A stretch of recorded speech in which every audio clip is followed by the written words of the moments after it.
കേരളത്തിൽ സ്ത്രീധനത്തിന്റെ പേരിൽ ഉത്ര എന്ന യുവതിയെ സ്വന്തം ഭർത്താവ് പാമ്പിനെ ഉപയോഗിച്ച് കൊലപ്പെടുത്തിയ സംഭവം നമ്മൾ ആരും തന്നെ മറന്നിട്ടില്ല. അതിന് സമാനമായ മറ്റൊരു വാർത്തയാണ് ഞാൻ നിങ്ങളോട് പങ്കുവെക്കുന്നത്. മഹാരാഷ്ട്രയിൽ 3 വർഷങ്ങൾക്ക് മുമ്പ് സുഹൃത്തുക്കളുടെ സഹായത്തോടെ വിഷപ്പാമ്പിനെ ഉപയോഗിച്ച ഭർത്താവ് ഭാര്യയെ കൊലപ്പെടുത്തിയിരുന്നു. രൂപേഷ് എന്നയാളാണ് ഭാര്യ നീരജയെ പാമ്പിനെ ഉപയോഗിച്ച് കൊലപ്പെടുത്തിയത്. 2022 ജൂലൈ 11 മുംബൈ ബദലാപൂർ ഈസ്റ്റിലായിരുന്നു സംഭവം നടന്നത്.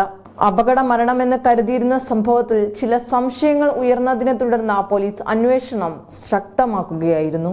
ബന്ധുക്കളുടെയും ദൃക്സാക്ഷികളുടെയും മൊഴിയിലെ വൈരുദ്ധ്യത്തെ തുടർന്ന് നടത്തിയ അന്വേഷണത്തിലാണ് അരുംകൊല വ്യക്തമായത്.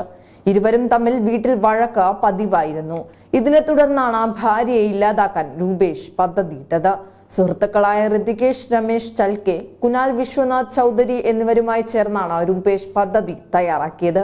തുടർന്ന് പാമ്പുകളെ രക്ഷപ്പെടുത്തുന്ന വോളണ്ടിയറായ ചേതൻ വിജയ് ദുദാൻ എന്ന ആളിൽ നിന്നുമാണ് രൂപേഷ് വിഷപ്പാമ്പിനെ സംഘടിപ്പിച്ചത്. ഇതിനെ ഉപയോഗിച്ചാണ് നീരജയെ കൊലപ്പെടുത്തിയത്.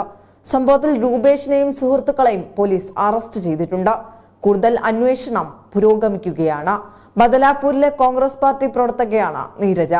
6 മാസം മുമ്പ് സംഭവവുമായി ബന്ധപ്പെട്ട് ലഭിച്ച ചില വിവരങ്ങളുടെ അടിസ്ഥാനത്തിലാണ് പോലീസ് കേസ് റീഓപ്പൺ ചെയ്ത് വിശദമായ അന്വേഷണം നടത്തിയത്. പുനരന്വേഷണത്തിൽ പോലീസ് യുവതിയുടെ കുടുംബാംഗങ്ങളെയും ബന്ധുക്കളെയും പ്രദേശവാസികളെയും ചോദ്യം ചെയ്തു.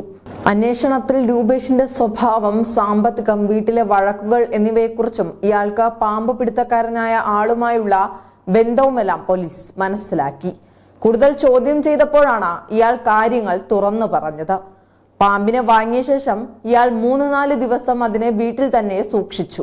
സംഭവ ദിവസം നീരജയുടെ കാലുവേദനയുമായി ബന്ധപ്പെട്ട മസാജ് ചെയ്യാൻ ഒരു തെറാപ്പിസ്റ്റിനെ വിളിച്ചിട്ടുണ്ടെന്ന് അവരെ അറിയിച്ചു. തുടർന്ന് ഹാളിൽ ഒരു പായയിൽ കമിഴ്ന്നു കിടക്കാൻ നീരജയോട് പറഞ്ഞു. മസാജ് നൽകുന്നെന്ന വ്യാജേന പ്രതികളിൽ ഒരാൾ നീരജയുടെ കാലുകളിൽ പിടിച്ചു. ഇതിനിടെ അടുക്കളയിൽ ചാക്കിൽ സൂക്ഷിച്ചിരുന്ന പാമ്പിനെ ഒരു കമ്പുപയോഗിച്ച് പാമ്പ് പിടുത്തക്കാരൻ മറ്റൊരു പ്രതിക്ക് കൈമാറി.